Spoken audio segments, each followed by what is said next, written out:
Welcome, Rajiv. Thanks, and good morning to all of you. So first of all, thanks to Ashish, Alok, and Stephen for giving a chance to Microsoft to come and address this elite and a vibrant BA professionals in our country. In next 1 hour, we will discuss how we together can redefine and reinvent the future of productivity and importance of modern workplace using Office 365, which is our cloud productivity platform. I'll be joined with my colleague Frank, as what you can see on the slide, who will be supporting me to give you a demo in the later part of the session. Now, before I really start the session, let me share with you that we had Microsoft Office for last 25 years. I hope all of you have been using the Office version, different versions of Office for last 25 years. And we have started the Cloud Enterprise Productivity tool called Office 365 6 years back. And that has become the fastest growing business for us. And there are so many opportunities. What you have been asking in this forum, Stephen, are possible, what we could not have done on the enterprise model. Our CEO, Satya, took a very bold decision of saying that Microsoft is a productivity and a platform organization in this cloud-first and a mobile-first world. What is Microsoft vision is? Microsoft vision is to give people tools for making things happen and making a difference anytime, anywhere a person has an idea or an inspiration to take an action while he or she is on the planet. So before I get into the details, let's ask a question to ourselves in this room. What has changed which is forcing us to redefine and reinvent the productivity for us?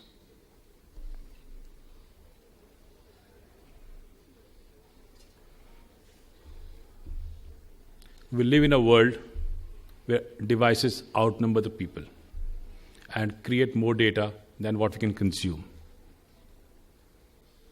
I hope you all know in India we got about 1 billion mobile devices and we create more data than what we can consume in terabytes.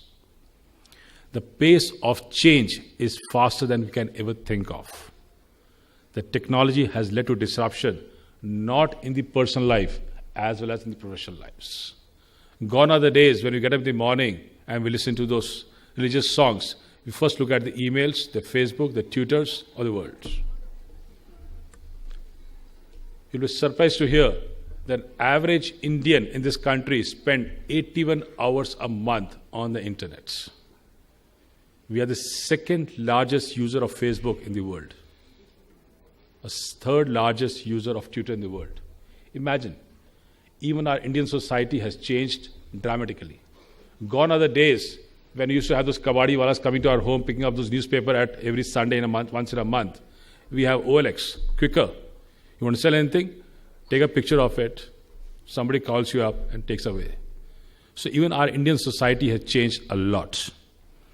We used to talk about trends if they were in silos, like IoT, BYOD, COIT. There are many trends. They're still important and have an impact by themselves. But the combined effect is much more greater than we can even imagine. We are productive when we make things and make things happen, sometime on our own, but more important nowadays, together. So, but first question is, what is at stake? Survival is at stake right now. Guess how many companies out of Fortune 500 in NASDAQ of the class of 1995 are still there. You'll be surprised to hear they are fewer than 11% companies. There are only 61 companies that appear on both the list. Means 89% of the companies what were existing on the NASDAQ in 1995 no more exists. half of the century ago, the life expectancy of a company was about 75. What Narayan Murthy took 35 years to build Infosys. What did Sachin Mansal took? 5 years to build Flipkart. So, now it is less than 15 years and is declining further. You can well see in India itself how the newborn companies are coming up and the market cap is much more bigger than the larger organization of the world also. There's a saying, what Jack Welch said, if the rate of change on the outside exceeds the rate of change on the inside, then the end is near. If you look at what GE was some 100 years back, they have really sold off many of their ventures because, like if you look at financials, if you look at the GE Capital business, they're selling off in different countries because what they're seeing, the rate of change in those companies are bigger than what they can think of it.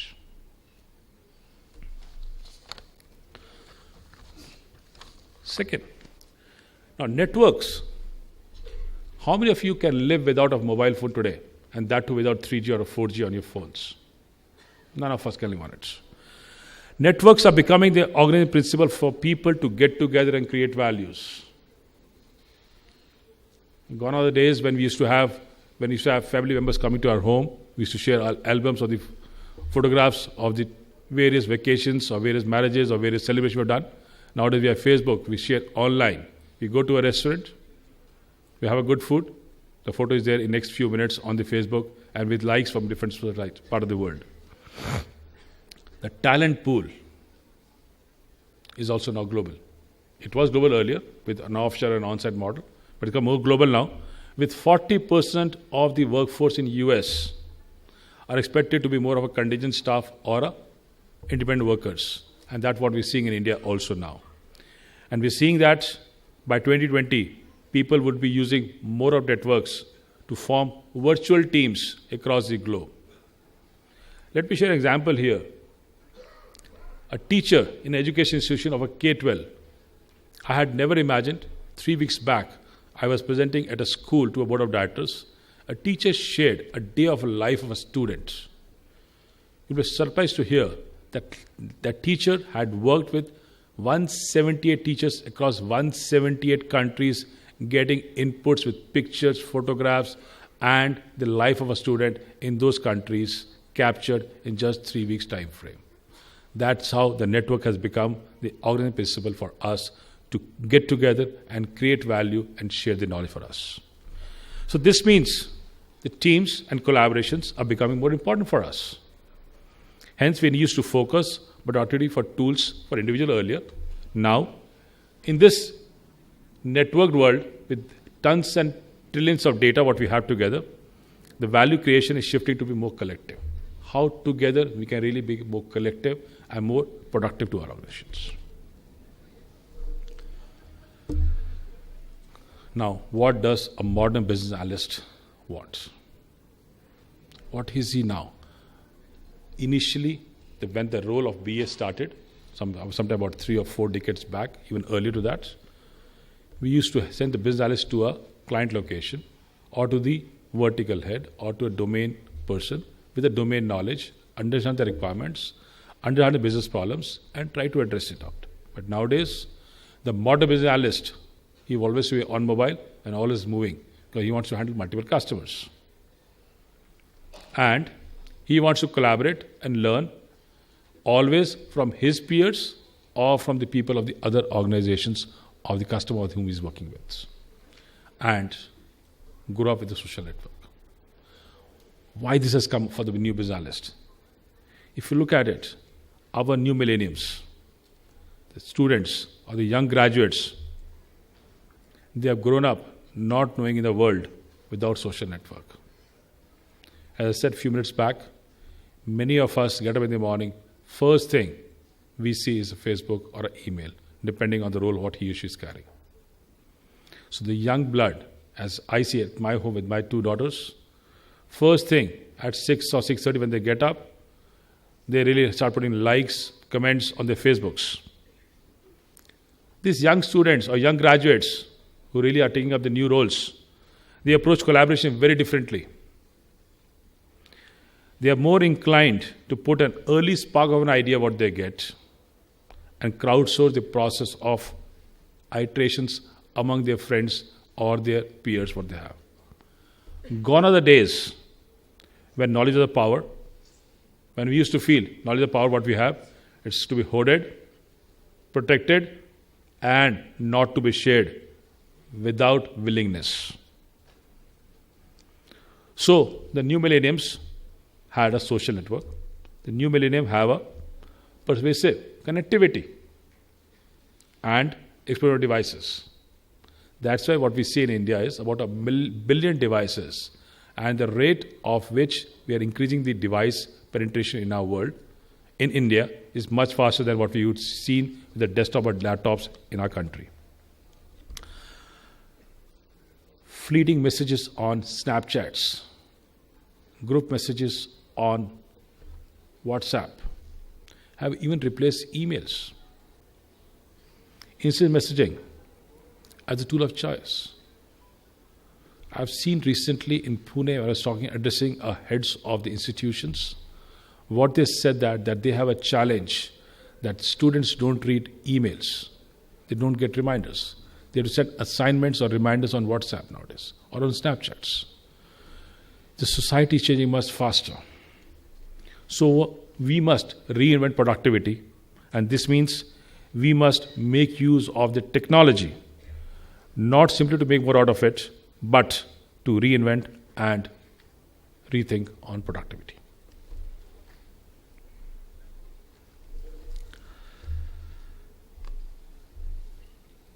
The third trend area what we are seeing is workplace is broken. 60% of the offices are lying vacant. Why? People want to work from anywhere in a secure environment where they feel they can get an access to ideas, accelerate to learnings, and increase innovations. That's why you're seeing a lot of companies are innovating their workplace to make it much more friendly for people like you and me and the entire organizations, where we can think of new ideas from the environment and increase innovations in driving the productivity. The knowledge sharing, what used to happen to person interactions, is increasingly growing towards where people can work together and connect. And this is leading to a birth of a modern workplace, which will be a hive of activities that provide spectrum of spaces supporting different activities both for individuals and teams, including remote participations for the people who are actually working from home or from a different part of the city or geography.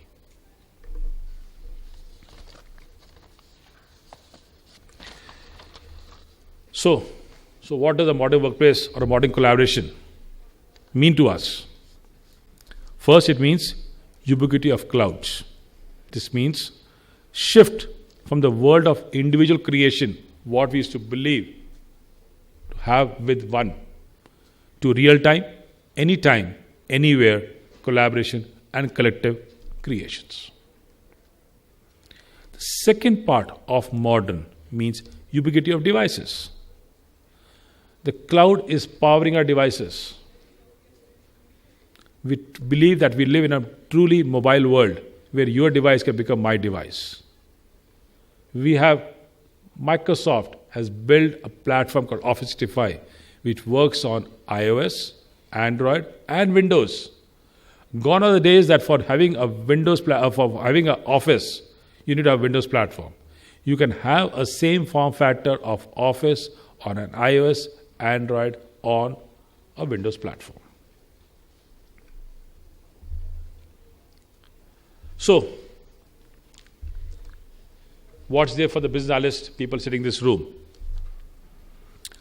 Office 365, which is a productive platform for which me and Mr. Frank will give a demo to you after this slide and show you how you can be more collaborative, how you can really improve your productivity and leverage these tools for enhancing your business analyst requirement what you have It falls into 4 categories. Anywhere, any access. As I said to you, you are the business analysts, are the owners who can access the business documents, anywhere, anytime, of your choice, of any device. You can work together. Means you can collaborate. You can collaborate with your customers, with your partners, and with your peers using the same platform on a same tool. You can even join online meetings and share workplace without sending the heavy documents on a network to a different part of the world for review. Third, people-centric compliance. Every IT organization or every organization have their own security where they really want to protect the privacy of a document, what you're building from a requirement point of view for that organizations. We can define your own policies for that particular development center and have industry regulations built into it so that you give a professional approach to your end customers. Last but not the least, minimum IT expertise. We give tools to people like you who can focus on business or domain with secure and reliable uptime because IT can take care of itself at the back end like companies like Microsoft. So, what Alok covered in his first slide, in his first opening speech, what's the role of a business analyst? He said that business analysts can help make this business transformation real and strive for operational excellence for their clients and within the organization. So Office 365 gives you that kind of a tool by which you can transform the business and improve the operational excellence. Second, what he said that with the magic wands, you can transfer business requirements that are meant unwritten or unspoken in specs that the architect or developer code can. There's a tool by the name called OneNote which will demonstrate to you, by which you can really capture the audio and the video and the pictures which are unwritten, unspoken specs for that particular domain and shared with your professions. You can also manage the projects and portfolio, keeping a close watch using Office 365. And you can also have strong analytical skills and ability, leveraging a tool called Power BI and a Power View, which will demonstrate to you. So in summary, what do we want to say that? World is now a giant network. So hence, we as business analysts sitting in this room should leverage the power of network, relevance of productivity tool like Office 365 in this mobile first and a cloud first world, because put together these tools, these productivity tools can really be greater than some of the individual concepts in itself. With this, I would like to invite Frank on the stage and show you the demo of the product.